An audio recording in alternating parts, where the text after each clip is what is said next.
I'm only up here so that my colleague, Dr. Amy Best, who is the outgoing chair of the Department of Sociology and Anthropology and the interim director of the Center for Social Science Research, is not in a position to have to introduce herself. So let me introduce Dr. Best, who is chairing this major panel.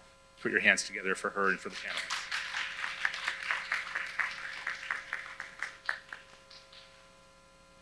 Welcome. I've been so inspired by the presentations today thus far and the folks in the room. So this is a really exciting moment for the Center for Social Science Research and our commitment to using social science research to advance community capacity building and economic capacity building. It's for social impact, and to do it through a lens of equitable partnering with community organizations and municipal government. So this is a very exciting moment for us too. But I don't want to delay. I'm so honored to be on this panel with this wonderful group of folks. The panel is focused on community wealth building and the university. And I am joined by Joe Guinan at the end, who is Vice President of Strategy and Programs at the Democracy Collaborative. Guillermo Zamora from the SEIU, who serves the International Local 32BJ, but also serves as an external organizer, as well as Karla Bruce, who is the Chief Equity Officer at Fairfax County, as well as Tran, who's the Executive Director of the Virginia Asian Chamber of Commerce. Welcome all.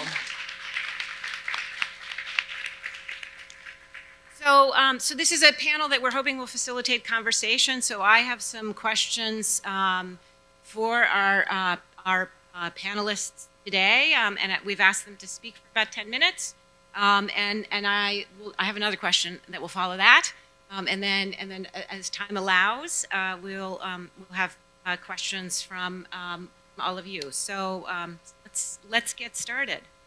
So given the major challenges facing both our regional and global communities, what can and should be done here in Northern Virginia to build community wealth and a more democratic economy? And what are the responsibilities of the university in this work? So how can public universities like George Mason play a positive role in the process? So that's a two-part question. And we're going to start with Joe and then go to Karla, and then Milan, and then Guillermo. Thank you, Amy. Good afternoon. I'd like to thank the conveners for bringing together this important conversation, especially my colleague and friend, Ben Mansky. It's a real privilege to be with you all here in Fairfax County. So Amy referenced the challenges, local and global, that we're facing in our communities and asked what we need to do in response. And I'm going to take advantage of going first to quickly frame up those challenges and speak to how and why major initiative on community wealth building here in Northern Virginia is warranted. So first up, we're in a period of deep, ongoing, multi-dimensional crisis. I don't actually think we need to spend a lot of time belaboring that. I think it's actually increasingly uncontroversial. There's growing awareness, even at the highest levels, about the systemic nature of the crisis that we're facing. You don't have to take my word for it. Here's Janet Yellen, Secretary of the Treasury, in her first day message to her departmental staff, where she talked about the 4 historic crises facing the United States. So here's Yellen. COVID-19 is one, but in addition to the pandemic, the country is also facing a climate crisis, a crisis of systemic racism, and an economic crisis that has been building 50 years.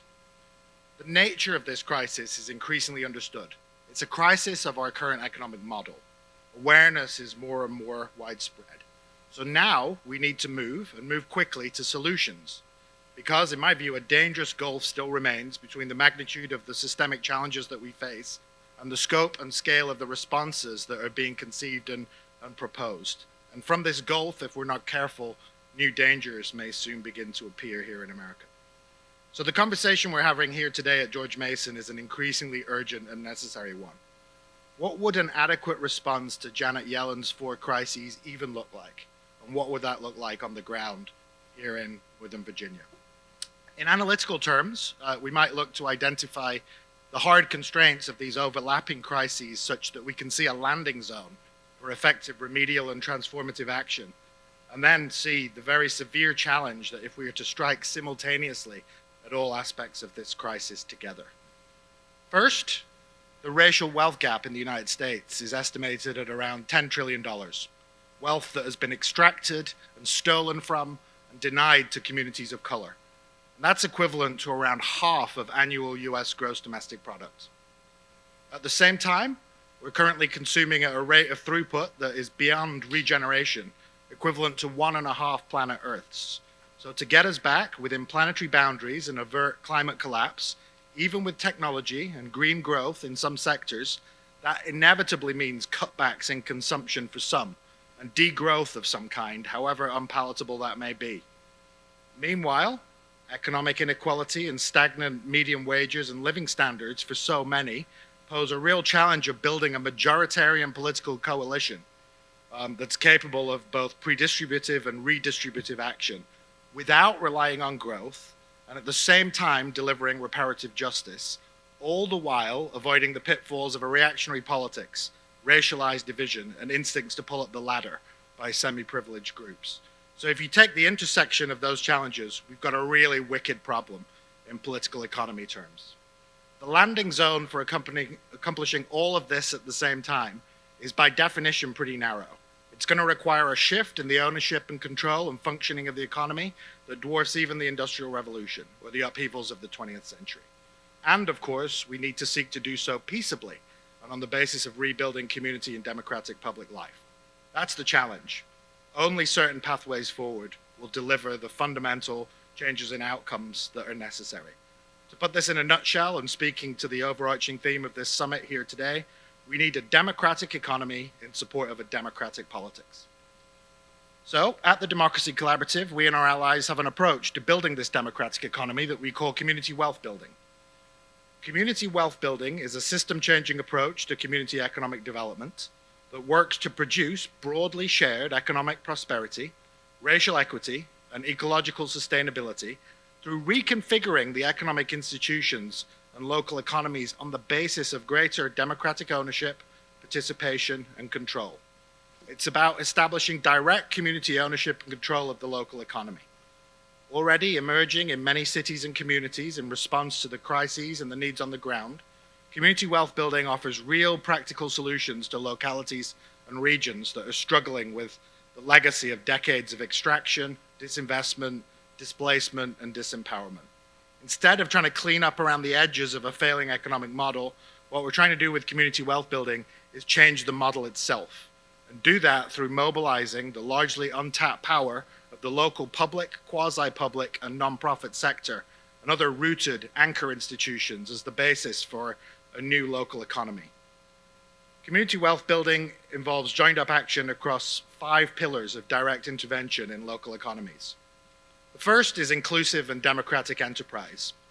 Cities, regions should have multiple enterprise forms, including worker and consumer cooperatives, social enterprises, municipal enterprise, and more, based on the recognition that the ownership of productive capital is the heart of where power lies in any political economic system.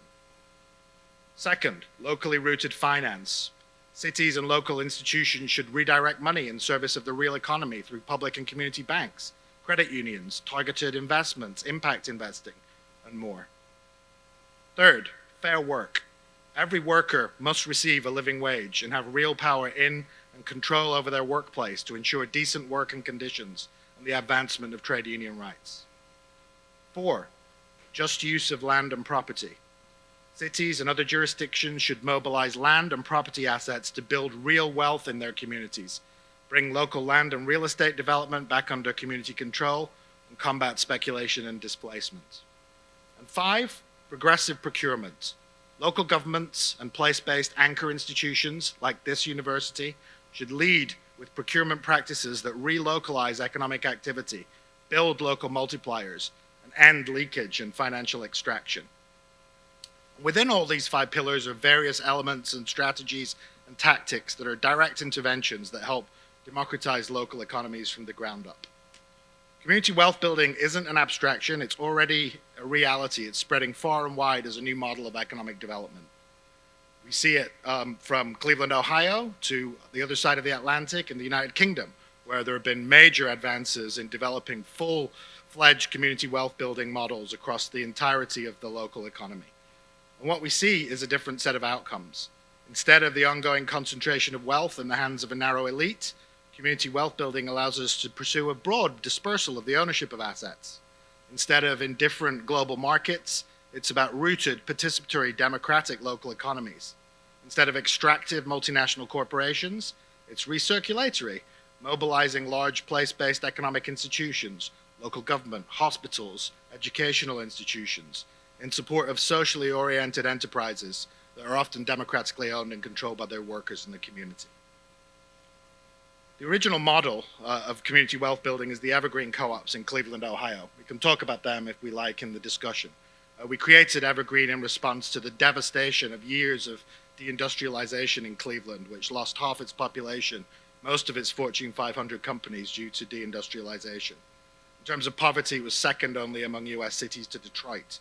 But it still had these very large nonprofit and quasi-public institutions, such as the Cleveland Clinic, Case Western Reserve University, university hospitals, anchor institutions because they are rooted in place and aren't likely to up and leave as the private corporate sector had done. Together, these three institutions, themselves largely dependent on flows of public funds, favorable tax treatment and the like, were spending billions of dollars every year, but very little of it was going into the local community. So we work with the anchors, with the city, with the Cleveland Foundation to pursue a strategy to localize their procurement in support of a network of purposely created green worker co-ops, the Evergreen Co-ops, tied together in a community corporation. These include an industrial-scale ecologically advanced laundry, a large urban greenhouse, and a renewable energy company. We recently added a fund that pursues employee ownership conversions of existing businesses. These are linked by a community-serving nonprofit corporation and a revolving fund. And the Evergreen companies can't easily be sold outside of their network and return a percentage of their profits to help develop additional worker-owned businesses and grow the local economy. They provide living wage jobs for their worker owners, who also receive a share of the profit. They keep money recirculating locally rather than seeing it extracted. The estimate of the multiplier from buying local in this manner is something like 8, which means that if you buy from a large multinational, the dollar leaves your community right away. But if you buy from a local business, it stays local and is spent a further 8 times, moving around in the economy, creating further economic activity. Today, the Evergreen companies are highly successful. They're beating out large multinationals for contracts from the anchors, and the model has really begun to spread far and wide. We've seen it taken up in the United Kingdom, where there are full-fledged models in Preston, in North Ayrshire, outside of Glasgow, and we're now seeing the Scottish government, the Northern Irish government, and others begin to take up community wealth building. We ourselves are engaged in conversations with housing and urban development in the federal government about how the US federal government can begin to adopt community wealth building as part of its economic development strategy. So this is a reality, and there's a real possibility of applying this model here in Northern Virginia. I want to recognize, in handing over to the rest of the panel for discussion, that these conversations are not new. We don't have to start them from scratch, but have been ongoing with the county, with the anchors like Mason and others, to really begin to think through what a strategy on community wealth building would mean for Northern Virginia, and how we can put rocket boosters on the potential for using procurement, investment, and the other tools that I listed for building a democratic economy that we need here in Northern Virginia. So let me stop there and hand back to Amy. Thank you. Thank you so much, Joe. I really appreciate the framing of the broad crises at play and the ways in which they operate at multiple scales, and the ways in which you can harness at multiple scales too. So maybe that'll be a question we could explore a little bit more, but I'm going to turn things over to Karla Bruce to talk about how this would play out in Northern Virginia, especially given your long history of working at the county level, building this kind of infrastructure. Great, thank you, Amy. It's really exciting to be here. And my role as Chief Equity Officer for Fairfax County Government is really focusing on how we can make Fairfax County work for everyone. And so, across all measures of success, Fairfax County is a great place to live, learn, work, and play, but we know for sure that there are segments of our community, both populations and places, that aren't sharing in the same level of prosperity as their neighbors. And so part of our understanding of recognizing inequity is figuring out how we can ensure that those segments of our population, those areas of our population can again, participate in what we commonly know to be a very strong economy. So, when an economic model works for most people, it can become difficult to even recognize where it's not working and to, come up with strategies that don't disrupt what's working, but more add to or contribute and fill in gaps. And I think that that's the situation that we find ourselves in Fairfax County. Unlike other areas of the county where there are sort of fundamental changes that are necessary, we are really looking at filling gaps in getting people to participate in what we know to be a strong economy. So let me talk a little bit about what inequity looks like in Fairfax County. So, why I think my participation on this panel and the broader work of democratizing NOVA is so significant to our equity strategy. So back in November of 2017, our Board of Supervisors, along with our school board, adopted what we call our One Fairfax Racial and Social Equity Policy. And in short, that policy commits the county government to consider equity in all of our planning and decision making. So as I said before, Fairfax County is a great place to live, learn, work, and play, but we recognize that there are certain populations in certain areas that aren't thriving or living to their fullest potential. And so what we have done is really identified those key areas where we want to affect change in order to not just close those gaps, but what we like to think of is boost opportunity and outcome for everyone. So there's really 5 areas: cradle to career success being one, from birth to the successful transition into adulthood, making sure that there are pipelines of opportunity and success. Community health and well-being, community safety and justice, equitable community development, really trying to fix that uneven landscape of opportunity.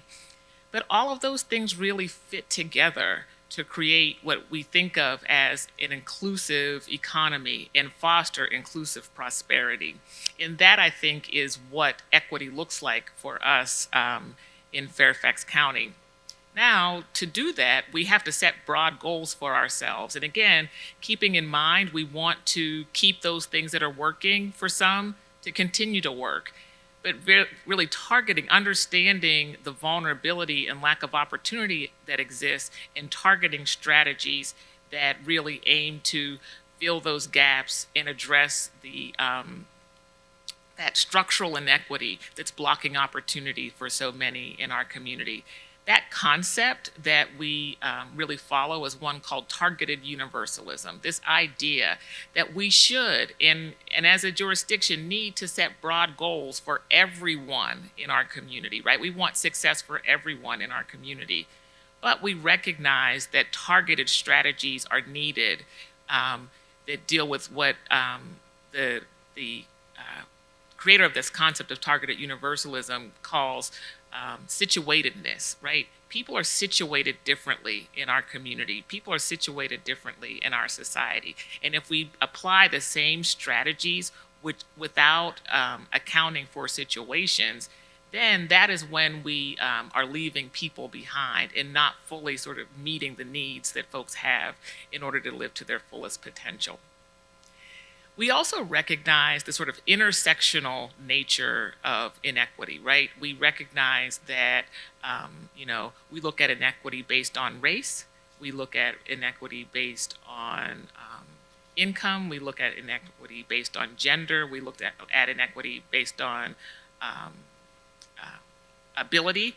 And we realize that, those things, people are not just one thing, right? They have different life experiences and different life situations. And so our strategies need to account for those differences in terms of people's situatedness. But what we find most predictably in Fairfax County across most indicators of life success is the factor that most predictably can be looked at in terms of guessing a person's ability to succeed is race and income. So those are the sort of chief factors that we consider as we think about these targeted strategies and sort of what we can do to build opportunity where it doesn't exist, to overcome barriers or create access to opportunity where it might exist, but people aren't able to access it, and then how we can structure opportunities in a way where we are creating what we call communities of opportunity across the county. So no matter who you are and where you live in Fairfax County, you have access to the opportunities that will enable you to thrive and live to your fullest potential. This is also very outcome focused, right? So one of the things that we have to think about are how are our systems working, right? And are our systems producing the outcomes that we would hope they would for everyone, not just, again, for what we intend things to do, but what are they actually doing? And having the ability to course correct and change in order for our efforts to be more effective. Now, in order to do that, we have to do that in partnership and in relationship with the other institutions that exist in Fairfax County. So we appreciate our partnership with George Mason University, but also in relationship with the residents themselves, right? The folks who are closest to the challenges and most often are best positioned to know what will work in their lives. And so we have also adopted what we think of as our inclusive community engagement framework, right? So that as we are operating the functions of government, we are doing so in a way that is based on including all of the voices fully that exist in Fairfax County, recognizing that people need to have the ability to inform what the problems are, how we prioritize them, but also what the solutions are. And so this notion of inclusive community engagement is a key principle of our broader equity strategy. In terms of our investments in the community and sort of embracing our role as an anchor institution, we have to look at how our dollars are spent, right? At one level, we want to make sure that our dollars are spent in a way that they're producing the results that we would like them to produce. So, earlier we talked about, on an earlier panel, we talked about, investing in things that work, investing in things that aren't just charity-based, but investing in things that actually are building community and building power and building leadership. So that's one way as an anchor institution that we have to sort of step into that role. We also have the ability to, spend dollars in the community, right? And so we are exploring ways that we can make sure that that Fairfax County's dollars are being regenerated in the community by working with local businesses and particularly with small businesses. But as an anchor institution, we have influence with other anchor institutions. And so we want to step into that role and look to the other institutional partners that exist in the county and encourage them to embrace and see that role as well. Because again, I think that that cumulative power is one that is really important, not just, again, the role of the county, but the role of universities, the role of our hospital system, and again, those of us who aren't going anywhere, right? We have roots in this community and therefore should take responsibility for creating the conditions for everyone, all residents in our community, to have success.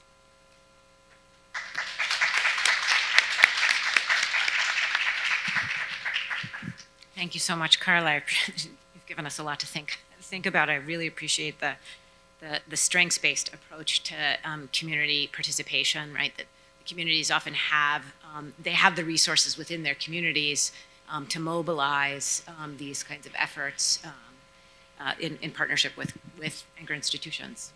So we'll move to Tran, who has a lot to share and has a long history of working on immigrant-based enterprises and being an advocate for those. So I'll turn things over to you. Thank you. Thank you very much, Dr. Best. My name is Milan Tran. I represent the State Economic Community Development Agency. It's called the Virginia Asian Chamber of Commerce. It was created, first of all, as an Asian American Business Assistance Center about 19 years ago. We are the first statewide Asian American Business Assistance Center, and we created that agency to respond to the demand of an emerging Asian American business existence in the Commonwealth of Virginia, coming from a big influx of immigration from various parts of Asia coming to the USA in different waves with different needs. So we created that agency to engage the businesses, and today the Asian American is, I would say, a successful community, hardworking, like other communities with some challenges, and looking forward to new opportunities. I heard the Democracy Collaborative. I heard the perspective of the Fairfax County.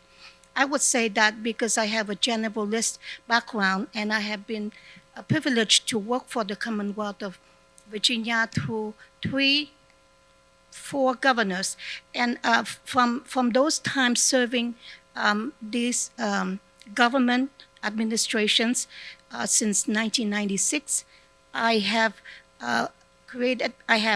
obtained an appreciation for how the Commonwealth see the region. I also had the opportunity to do extensive research on technology and the environmental in Northern Virginia and various regions in Virginia. On top of that, the perspective of working with small businesses since 2011, when we created our first Northern Virginia activities regional satellite in Chantilly and then in Vienna. So what I'd like to offer to you within 9 minutes is to share with you my perspective. Now, my perspective coming from a global perspective. Everywhere I go, I always look at solving solution with a historical global perspective, because that's who I am. I'm an immigrant coming from Asia, studying in Europe. So I guess that my perspective always go back to the world. And I think that in front of this prestigious audience at academic perspective, I would say that you appreciate history. You appreciate the understanding, appreciation of global history around you. And what you see lately in the last few months in Russia, they pick to you the importance of global history, to understand deeply how democracy has been developed and has been falling down slowly, a lot in Europe, a lot in Latin America, and also a lot lately in Asia. So I want you to continue to remember yourself, no matter where you go in your study, pursuing your degree, working for government, always have a global perspective to understand and appreciate democracy from a global perspective. Please don't tell me that I am being too far out, right? Because we live here, we got to think local. We have to think global. Why? Because it is the appreciation of global democracy that will help where you are become very democratic. Why? Because society that have wealth, wellness, people tend to live with a higher quality of life.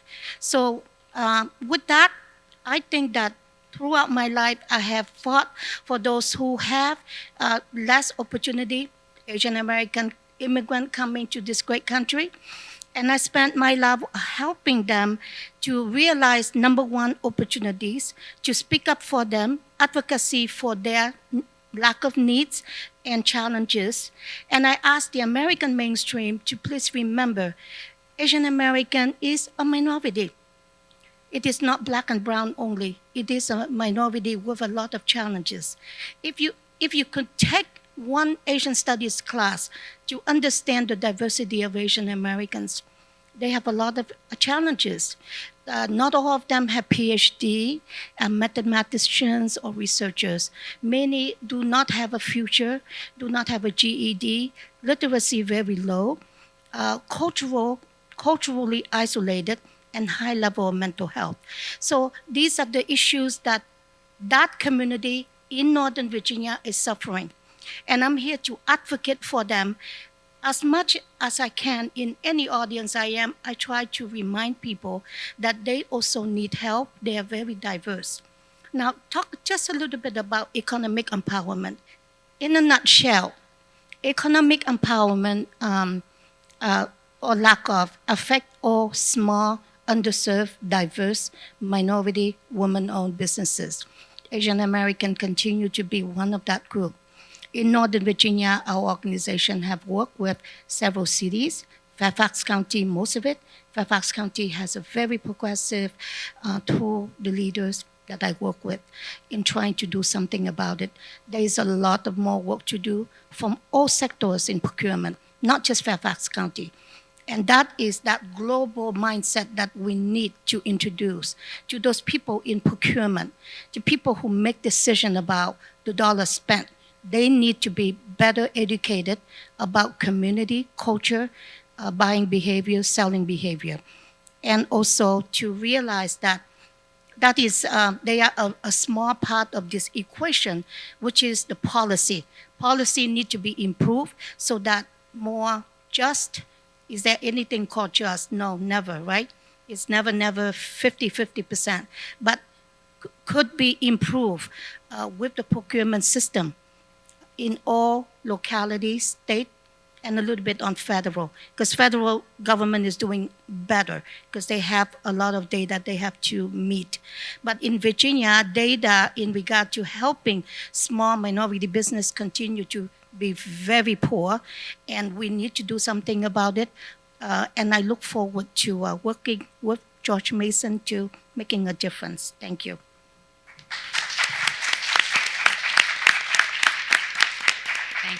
Thank you, Milan. We're going to turn things over to Guillermo Zamora, who joins us from the service SEIU, who's going to talk about how labor fits into this broad equation. We've touched upon lots of different points here, so thank you for running us out. There needs to be more support for unions and unionizing workers. Unionized workers make over 30% more than their non-union counterparts. The pay gap between the pay gap in gender and race almost disappears in unionized workplaces. Unionized workers are able to have a due process in regards to disciplines and firings, so they're able to avert a very destabilizing effect of losing their job for incompetent managers, trumped up charges, what have you. There's a due process. They have a ability to push back. And also, society was also a lot more equitable when unions were stronger. At the peak of unionization, the pay gap between workers and CEOs was 1 in 35. When I was in college, it was 1 in 345. Now it's 1 in 1,200. So as unions declined, worker power declined, and so did their political power and their economic power. And conversely, when you see unions like at an institutional place of power, in Australia, when I was there 5 years ago, the minimum wage was $18, and there's a system called the award system where there's a board and people from labor and people from business come every year and decide what the new wage is going to be for a particular industry. And it was $18 in 2012, where we were still at $7.25. Union workers were able to got more. They made like $24 compared to $18. But even then, because unions were so influential and so ingrained into the structure of Australia, any work after 5 p.m. was time and a half. Any work on Sunday was double time. Those are more generous. Those are more generous state benefits or state laws than we have here in unionized contracts, right? So this is what happens when unions have real political power. The fight for 15, wages have been slowly being increased here and there, and the benefits have been non-union workers, and that fight has been done by the unions, by SEIU. So most benefits that we've achieved economically has been because of the labor movement. Conversely, because as we lose economic power, because workers have lost power as well. So to increase the democracy, unions have to come back. In Europe, they even have a vote on, the boards of companies. So not only do workers have a say in wages and benefits and health and safety, they have a say in what kind of vehicles, Volkswagen's going to make. If, they have a say in emissions, stuff that's not just in their lane. They have a voice in the company that they work for. So it's a huge difference, and yeah, that's what needs to happen. And what the university could do, and how you could support as university students is the university should only hire responsible contractors that respect the workers' right to organize, and does not condone any intimidation of workers. And on that note, the GMU janitors are in the process of organizing here at GMU, and there's going to be a rally May 5th at Merton Hall at 12 p.m. if you want to come in and support. Thank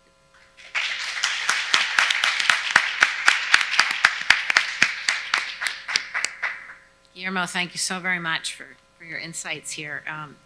It's been interesting to listen to the different sort of organizational pathways to building community wealth building.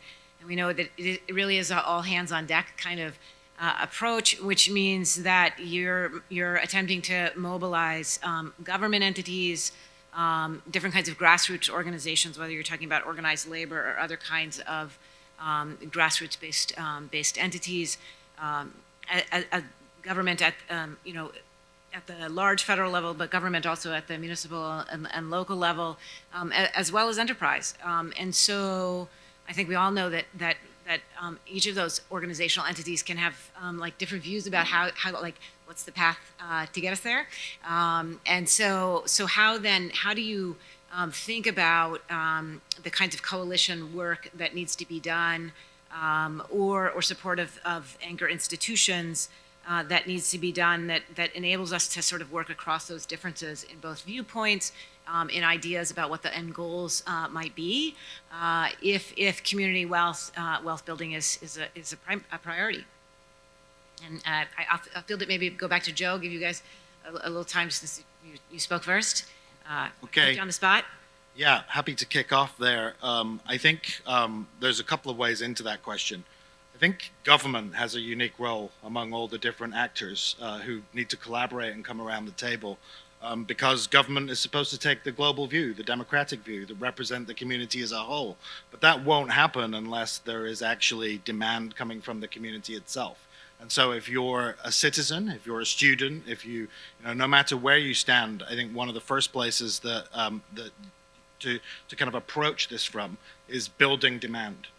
Because unless there's demand, systems don't change. And that doesn't have to be for nefarious reasons. That can just be inertias. It can be continuing practices. I don't think that the total answer to why procurement hasn't been a more powerful tool than it could be is because procurement officials are actively working against the common interest. I think it's more that you tend to default to what you know. And to past practices, and it's easier. And if you know reliable contractors that you can do big contracts with and bulk them up and so on year in, year out, that's the obvious place to go. I think what we need to be doing, though, is bringing a sort of total balance sheet approach that really brings in not just the dollars and cents, but really takes into perspective the political, the social, the ecological, and that really only government is in a place to do that, and then the citizen themselves. There are multiple different roles that other actors can play in this, and each takes up their different part. different types of businesses tend to behave differently. We know that local businesses are less likely to engage in pollution of their own communities, less likely to need to grow at all costs. Cooperatives, for example, tend to have a better trade-off between more free time for their workers versus pursuing ever greater profits, etc. So part of the result of building a different ecosystem of enterprise through procurement and investment and other tools that anchors have available is really starting to change the nature of the economy overall. And so I think it's not that everybody has to agree on everything, but it's that there needs to be some coordination and political leadership. And political leadership needs to be held to account democratically. And I think that's the place to start in terms of that coordinating, collaborating mechanism that's needed to get community wealth building going. So that puts Karla on the spot a little bit. I'm ready too. Because what you just described is what we like to think of as our inside-outside strategy to achieve equity. We recognize that there are things that the government needs to do, but as you described, those things won't happen without public will. And so, we rely on this being a value in community that is advocated for. And I think as it is better understood, and our tagline for One Fairfax is we all do better when we all do better. So we're not only talking about the so-called impacted groups when we're talking about a shared community understanding and a shared value, that everybody understands that this is better for all of us when people are able to support themselves, support their families, and contribute meaningfully to their community.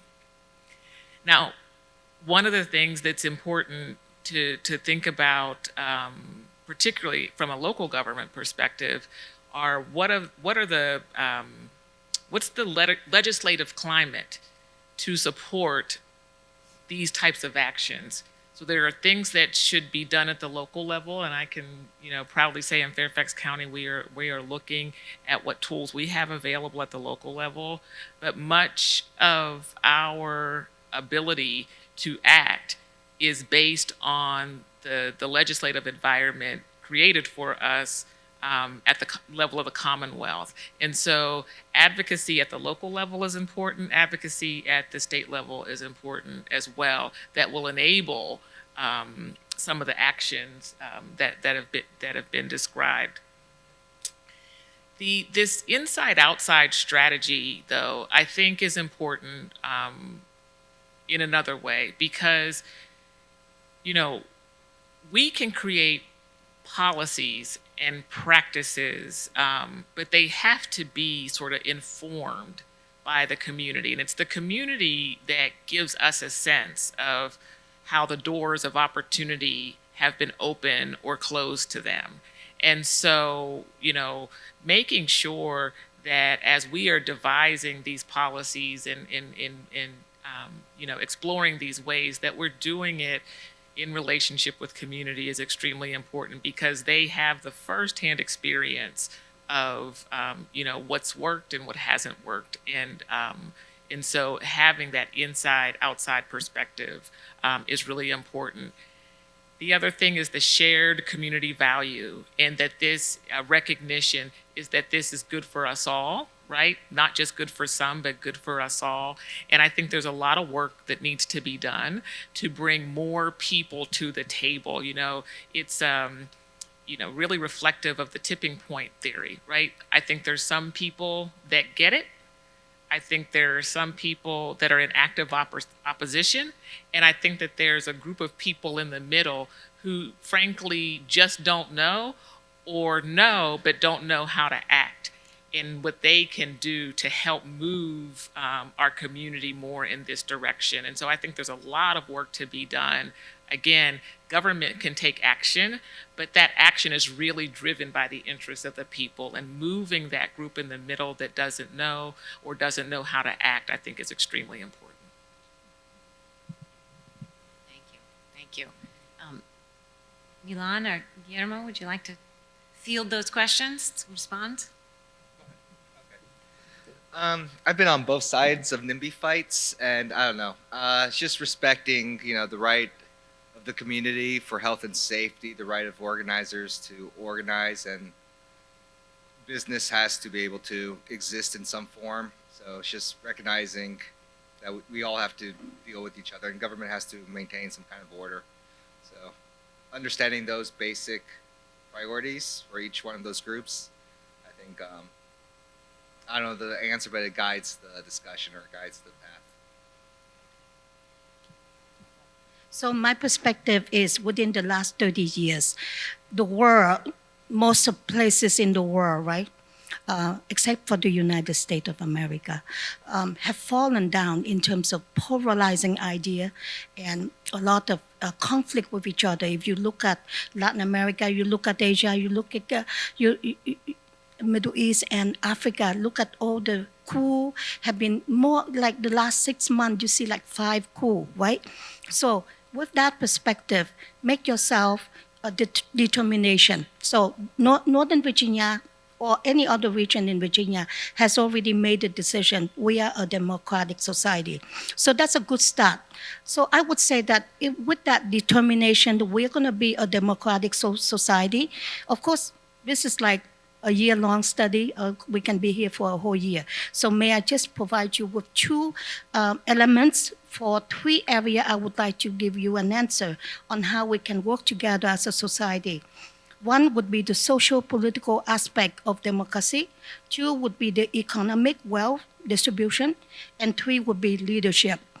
And all under social-political, the 2 things of action would be, number 1, having government have a better agenda, continue to develop just agenda in collaboration with the community.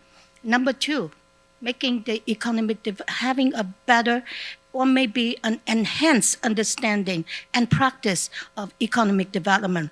The economic development of 30 years ago is no longer the new economic development. You're talking about investor coming here instead of helping more investor come in here, or should we help the entrepreneur that are already here? So existing industry rather than going looking for that $1 million that may not happen, taking a lot of money from the state. Number 2, for the economic wealth distribution, may I suggest 2 ideas. That is, this is very hot topic and we all know that, corporate greed. Now, you know that it's all about money. That's how USA is being run. So with corporate greed or procurement, it's all about making money. How can we be benefits? That is really the main function of procurement, is to make money for the organization, either state government or federal. They are there to make money. So we need to make it better in order to be a just, well-democratic society. And at least the 3rd category, I would say leadership. Why? We have to listen better and have a better understanding of the young people. Because I don't think policymakers really understand the young people, and they are the new generation, right? They are the future. And they're going to bring this country to the next, so we have to engage them more. Listen to the new voices that do not have, their voice are not being heard. Immigrants, new people who are continuing to create this country. Thirdly, very important, information technology. Because information technology, communications, these are things that affect positively or negatively the democracy. So I think that technology has a great role in making democracy works good or not. So in conclusion, George Mason University is a natural in position to continue to research, monitor how we're doing. And I think that we need to support the university and work together with the government. Thank you. Thank you. I appreciate your comments, and there's so much to take away from what you've been saying. For sure, some of the things that are sticking with me is one is sort of mobilizing the middle, a group who are sort of more neutrally situated, and the work that is involved there.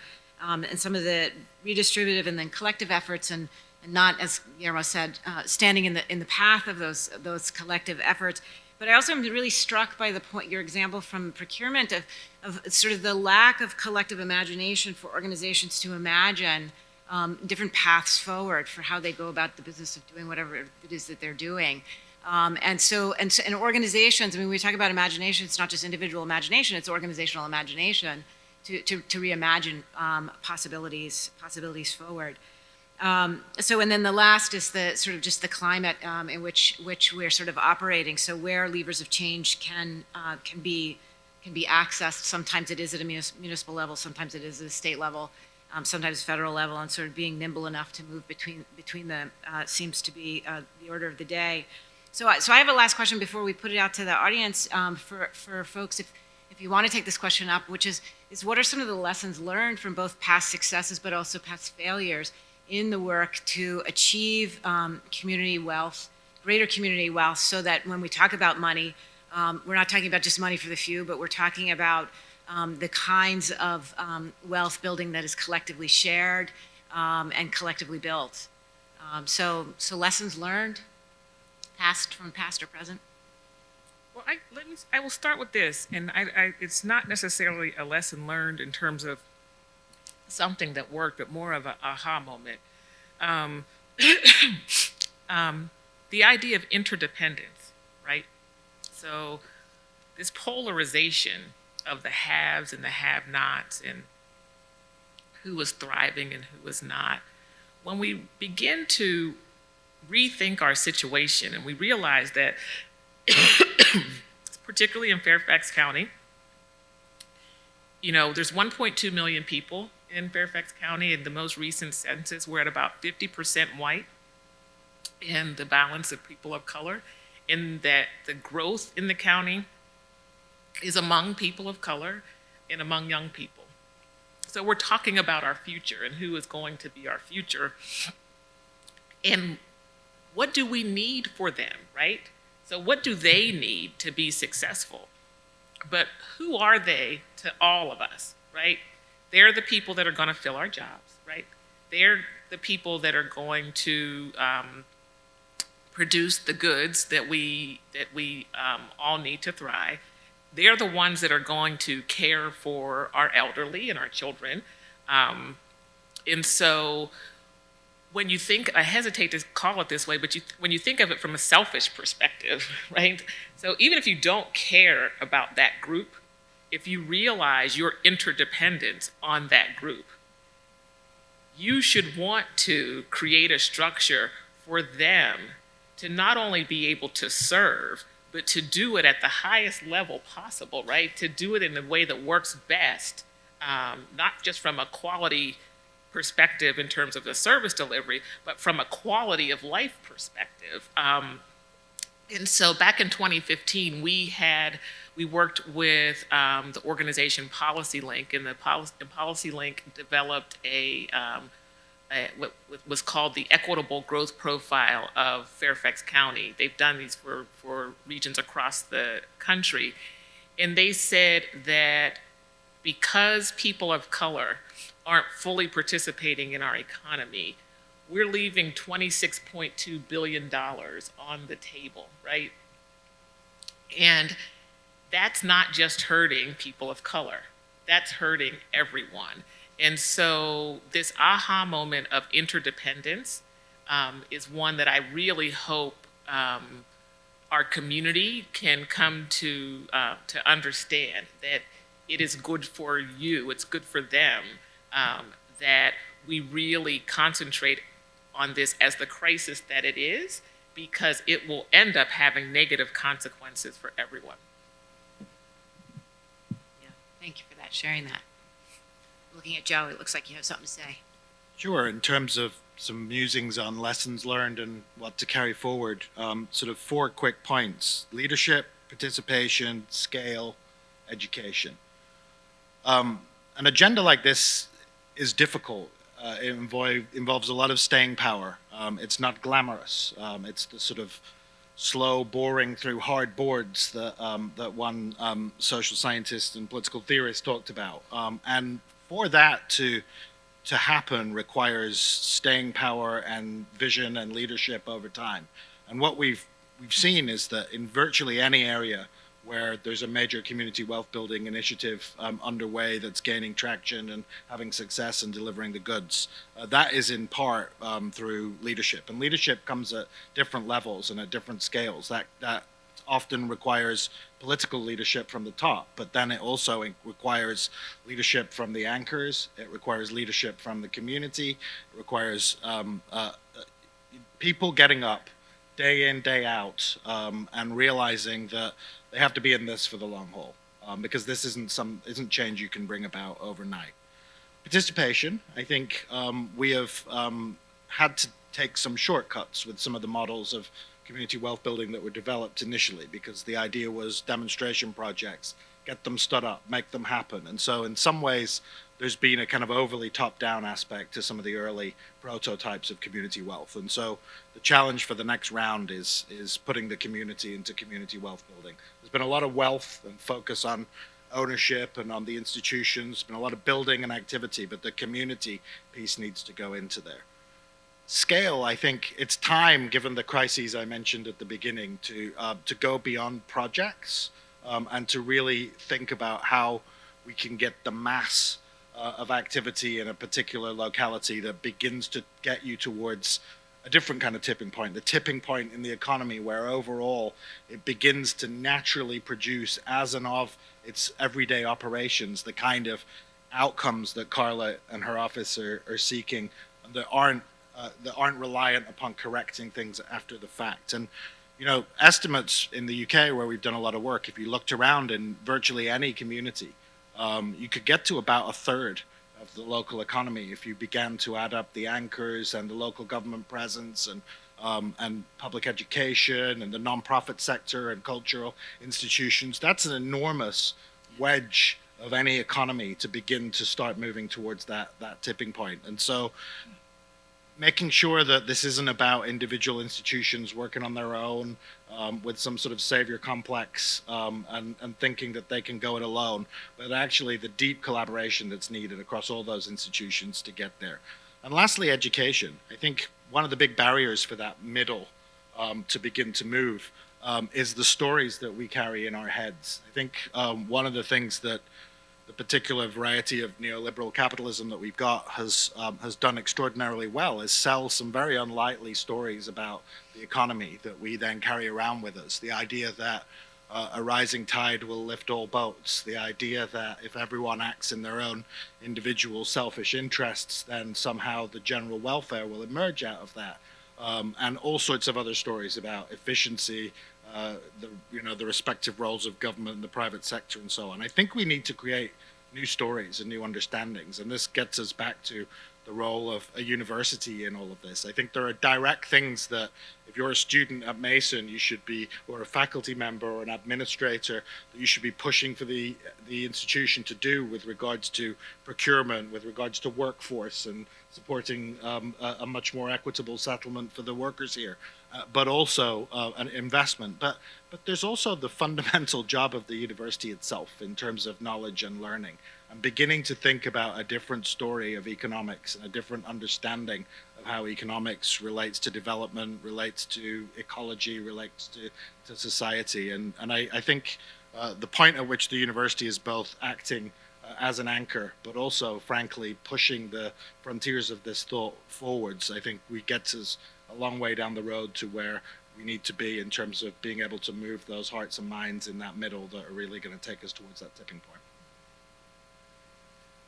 Yeah, I can say in terms of the next system studies work sort of unfolding and beginning to emerge here, and thinking about training a next generation to be able to undertake this work is a critical part, and then also thinking about how you scale it. So it's not just one university that's doing it, but this is something that is institutionalized across universities as a critical component. Guillermo and Milan, would you like to add to this? Persistence, institutional, individual persistence. The wages at DCA in Dulles 5 years ago were at $7.25, or a little bit less, $6.15, because they were tip workers. It's been that way for forever since the minimum wage was determined in 1997. but the workers stood up. There was a lot of political lobbying, but mainly the workers started participating and speaking up, and taking their stories public.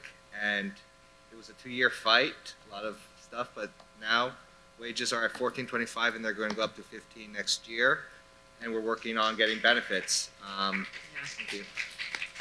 Right here in the university, we beat one bad contractor, got removed, but the university just brought in another. But the workers, it's the same workers, they're still fighting, so they're going to beat that one too. So it's just persistence of the individuals and an institutional persistence to the cause. Yeah, just again, very adamant about the role of policymakers, ideology that come from that, because unless you have a new ideology, progressive thinking, accepting new economic development reality, and COVID really did something to the world, really, to the U.S. So I think it's a great opportunity to make a bold revolution, right? And I think that what is better than the role of the university as a think tank, but we have to be more bold, because next system and the community building, had I not been involved with the Community Foundation of Northern Virginia, I would not know about your work. But I think we need to do more in order to get the public attention and the policymakers' attention. Thank you. Yeah. It speaks to the participatory models for building that at all levels. So we have a few minutes left. I wanted to put some questions out to folks who've been listening and see if folks have any questions to follow up on or comments from our wonderful group of presenters. Gotcha. I think y'all can hear me, right? What are all the benefits that institutions get from unionized workers? The employers get, or institutions? Less turnover, one thing. Unionized workers have a better pay, better benefits, they're happy on the job, so they stay longer. Lower turnover means that, the people that work in the institutions they've been around longer, they know the job, they have an appreciation for the job, they're happier in the job, so that also, you feel that as a student, as a professor that works in these buildings. There's tax credits for, giving, donating money to unions' education fund or training funds. There's like tax credits. But main thing is that the workers are happier and their lives are more stable, so you see less turnover, and less turnover is generally better for an employer or for any kind of institution. Hi, I also had a question kind of about, unions. How do we deal with things like retaliation when it comes to unionization? I think that's, certainly something that we've seen with like Starbucks Workers United, and I believe one of the Starbucks stores in Falls Church actually just won their union election, which is great. But I know that there's kind of just been like a wholesale, campaign against unionization at Starbucks, hiring a lawyer that specializes in like contingency issues with labor and stuff like that. So I guess, how do we reckon, with like just the state of retaliation, and how do we just build worker power in that way? It's tough. U.S. labor law is a paper tiger. If it's the worker's responsibility to prove that the employer terminated them for reasons unrelated to union activity. For union activity, while the employer can say you were late, I didn't have enough room on the roster, whatever. If you win the charge, the only consequences for the employer is that they have to put up a notice in the break room or somewhere public saying that I broke labor law, and they have to hire back the worker back with lost wages, unless the worker took another job in the meanwhile to get by. Then it's what they would have earned minus what they actually earned in their new job. So no consequence. If the only consequence to robbing the bank was saying I robbed the bank and not even having to give the money back, everyone will be a bank robber. You just have to work harder. This is why unionization is down, and this is even though the majority of workers want unions, it's still uphill because it's a very one-sided fight. The employer has access to you, has access to the workers the entire shift. The union only has, the ability to talk to workers, outside of work, and what the workers can talk, amongst themselves, amongst the job. So it is hard, but and it's always uphill. Like every union fight is a David Goliath situation. So it's amazing when we win, and it's and the support and enthusiasm. That's how we beat the odds. But it is hard. Yeah. And the solution is an improved labor law, real consequences for employers for retaliation.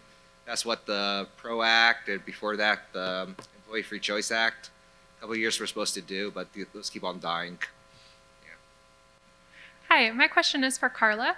So you spoke about the One Fairfax initiative or project, as well as targeted universalism, which I thought was really interesting. I hadn't heard that before. I'm wondering how this plays out in the public schools, and if that's not what you're involved in, forgive me. I know this has been a lot of talk around businesses, but I just wondered if you had some insight into that. I can talk a little bit about target universalism, but public schools. So I'm the Chief Equity Officer for Fairfax County government. And while the school board did adopt the One Fairfax policy, they also have a chief equity officer specific to school outcomes and school strategy. So I can't speak so much about how that plays out in the school system. In general, though, as a concept, it is built around the idea of universalism, that there are certain things that we as a society expect for everyone. But if not everyone is positioned to achieve that, universal goal or ideal, recognizing because of structural racism specifically, in structural inequity, how can we, implement targeted strategies specifically informed to address what is the structural inequity that a particular population or area is facing. And we really think that concept application across all policy areas makes sense, particularly for an area like Fairfax County.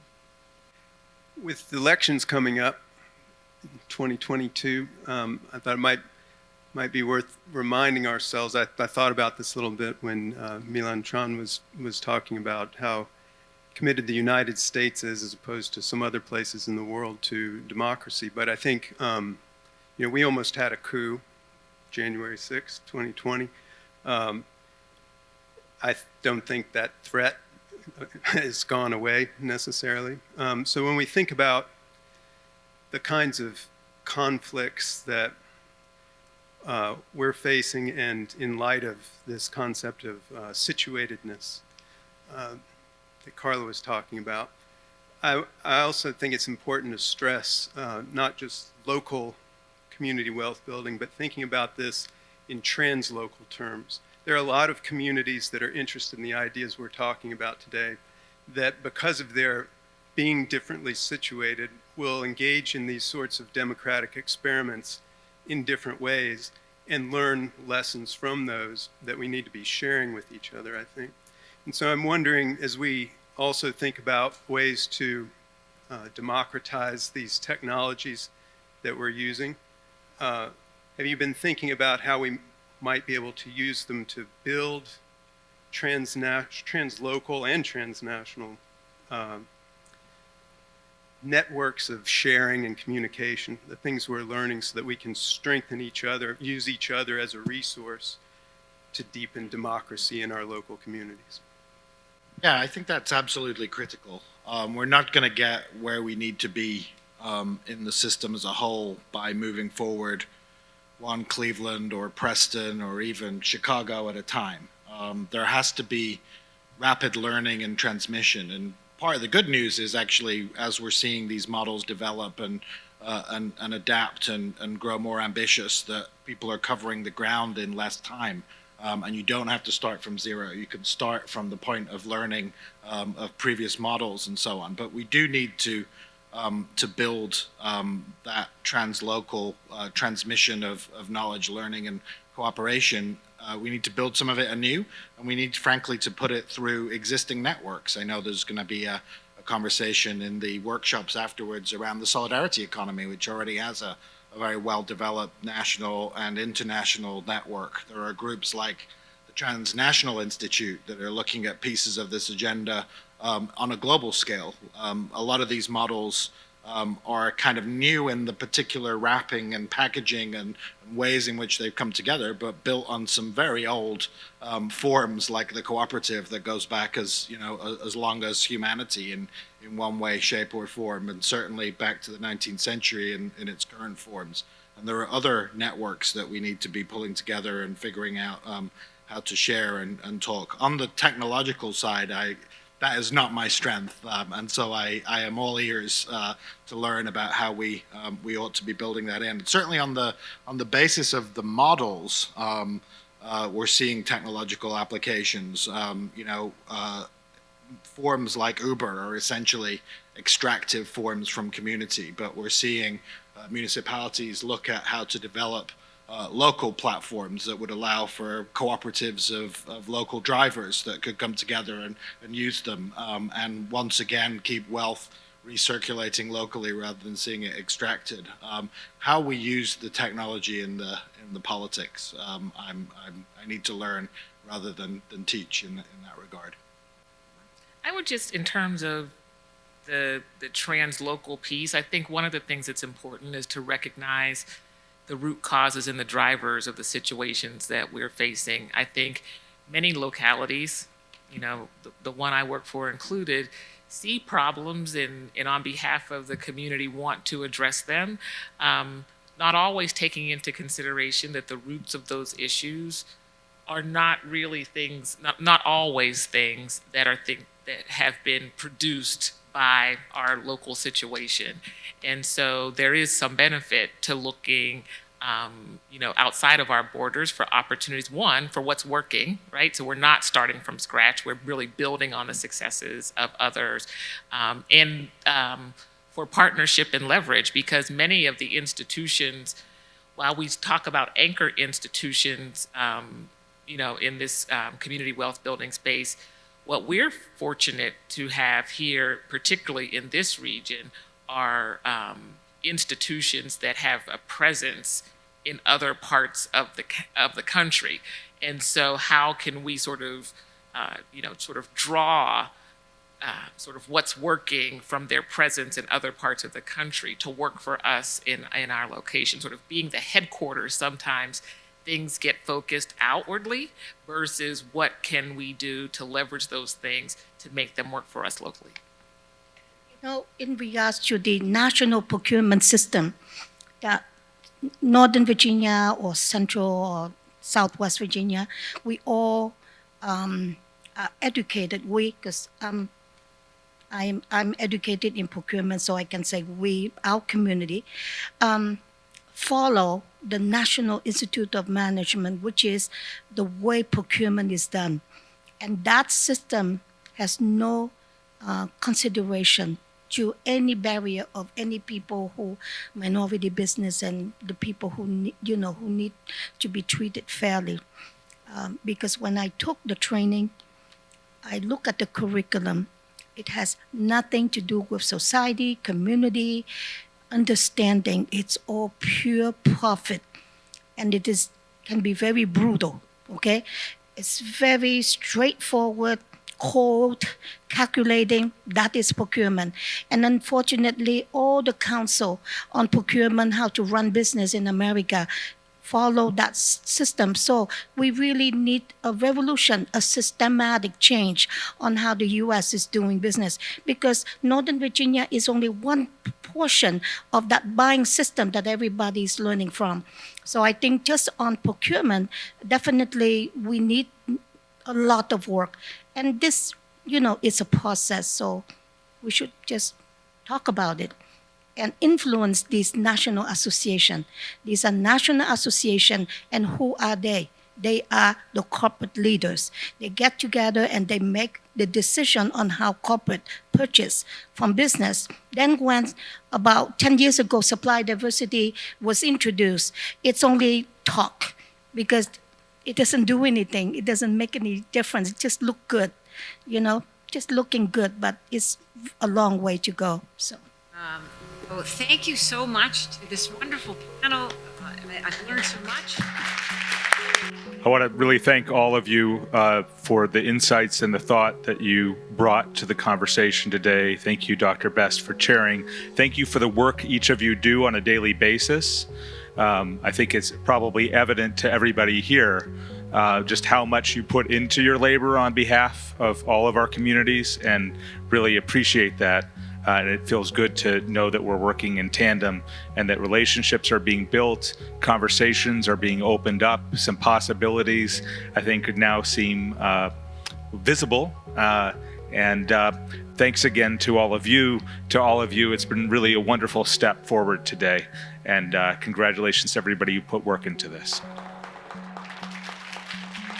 We're bringing people into the room to meet each other who are engaged in democratization initiatives in Northern Virginia, with the idea being that by sort of sharing space, exchanging experience, ideas, that connections will be made, and we can begin to put together a network through which the university, the county, and communities can come together and get to the point where we have enough capacity to plan a transition in the region.